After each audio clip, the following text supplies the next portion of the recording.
Welcome to the craziest, the most important project that we will ever share with you in this channel. This has been my dream. This is my classic 911, but it's not a normal 911. It's a 911 with a twist. It is mid-engine. I will just say this now, and then I have to explain to you why we're here and where we are, first of all. We are at what I think is the best body shop in whole Greece, if it's not one of the best in Europe. And I arrived here almost 8 years back with a crazy task. I said, I want something that looks like a classic 911, but performs like a modern car. And of course, this sounds easy. You know, there's many people doing resto mods in 911s, and there's many ways to skin a cat. You know, there's companies like Singer that they do amazing stuff, companies like Gunther Works, companies like Tathill that they do like their 911K. There are many ways to do this, but I wanted something different. You know, like all these builds, sometimes they are a little bit like out of the box, but they still stay inside the circle, you know, like these bolts in that car. It starts from a 964, it starts from a 993. It is playing a little bit with what can bolt on in a 911, but it doesn't use the whole Porsche palette. And here we wanted to do the full thing. We want to go crazy. We want to use the coolest stuff from the coolest Porsches. It's still gonna be full Porsche, so there's no other engine in there. The mechanical components are there, and the car exists. It's not like vaporware. It is a real car with flesh and bones. This has been a work in progress for the last, as I said, 8 years. I have this car more than 10 years. It pre-exists before the Ring Banana, before One Lap Heroes, before any of the other things that you have seen. For me, at least originally, the idea was just to have like this cool, beautiful shape. I just want an early, long hood 911. After spending 2 or 3 years with the car, I decided that this didn't work performance-wise for me. I can admit that I'm spoiled because we drive all these modern cars, and I wanted something that feels and drives differently. Look how balanced it is! Absolutely mega, absolutely mega.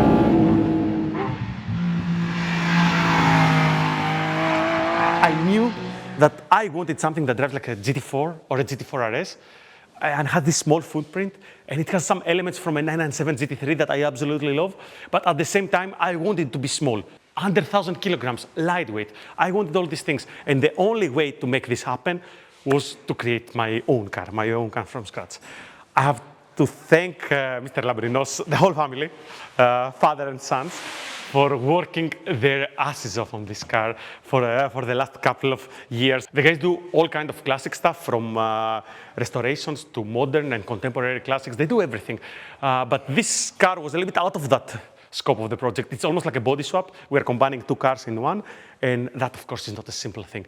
But the important thing is that it's done to the highest level possible. So when everything will be finished, this is not going to be just an engine dropped in the back of a 911. It's going to be everything formed in beautiful bodywork.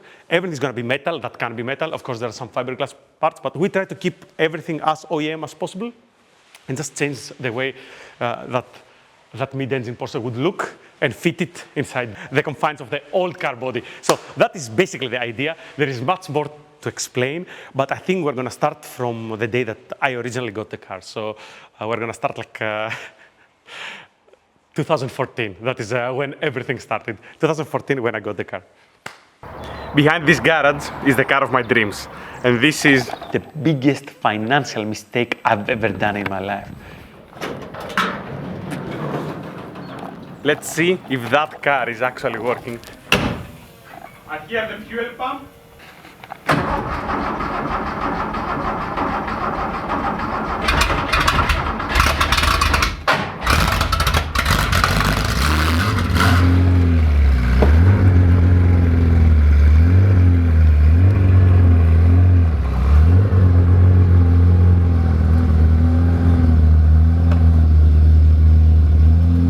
Consider this a moderate success, except the fact that this is what happens when you buy a classic 911.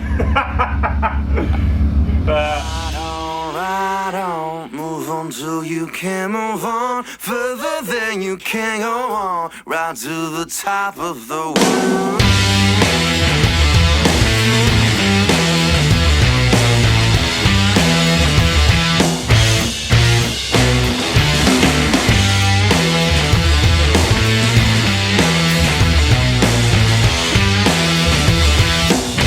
Just give up the ride, but give it up.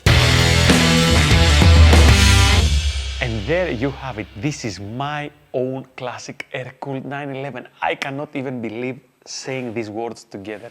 Over the next few weeks, you're gonna see all about my experience with living and driving that classic on track, real cost of ownership, and of course, how I plan to improve it to the absolute limit of what I think that platform can deliver. I'm gonna stop talking for a second so you can enjoy the sound.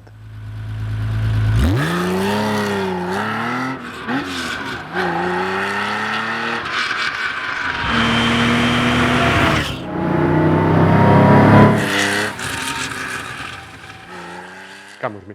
So I want to show you something specific when I say that this 911 is different. So normally, when you look at the back of any 911, you find an engine hanging behind the rear wheels, which is basically how a VW Beetle would be. And we wanted our Beetle, this specific Beetle, to be a little bit better. So you can actually see that the engine is in the center of the car and the gearbox is behind. Now, if you know your 911s very well, you would know that Porsche actually has done this before. What to look when you look at the rear of a Porsche when you open the bonnet. It's really special the first time that you look at it, but it's kind of cool to drive it. But we're not going to talk too much about this right now. What I want to tell you is that this car basically exists, like mechanical-wise, everything is there, and we just completed the sitting phase. So actually, I fit in the car, and all the controls work. So maybe we're going to cut, and we're going to go inside, and I'm going to show you how the whole thing looks.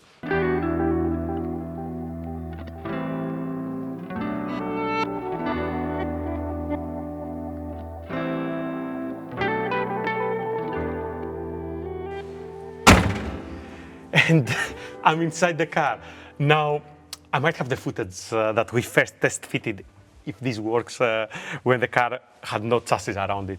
And it was also like a very emotional moment. But this for me today, it's basically go day. It's showtime. From here on, we know that I can fit, the whole chassis fits, the wheelbases work, and the steering and all the controls are going to fit the way they should be. By the way, this car is based on the 986, 987, 996, 997 platform. So basically, now you maybe understand why a 997 was crucial in the development saga of this car, and why I actually mentioned many times mid-engine Caymans and Boxsters, because basically this era of Porsches also combines many cool elements, the small size, the hydraulic steering. So many cool things about these cars that you cannot get in a modern car. So like if you go to GT4 RS, it will have electric steering, electric power steering. So there are a couple of elements that we're gonna get in this build that you cannot get in any other way other than if you build your own custom car. So please stay tuned in the next weeks and months. We're gonna progress with this, I think very quickly, very rapidly. And I'm very excited to finally be able to talk to you about this build. I'm sure that there is also going to be difficulties and there is going to be challenges to solve, but maybe with your help and the community's help, we can actually solve them together quicker. Again, thank you very much for staying with us for the ride, and I know that this is very far away from the MX-5 builds that you have seen. I think it's crazier even than a Camaro-powered MX-5 or a K20-powered MX-5 or whatever else you have seen in the channel. But I think now you understand a little bit why I'm doing this. And yeah, I hope you will enjoy and follow.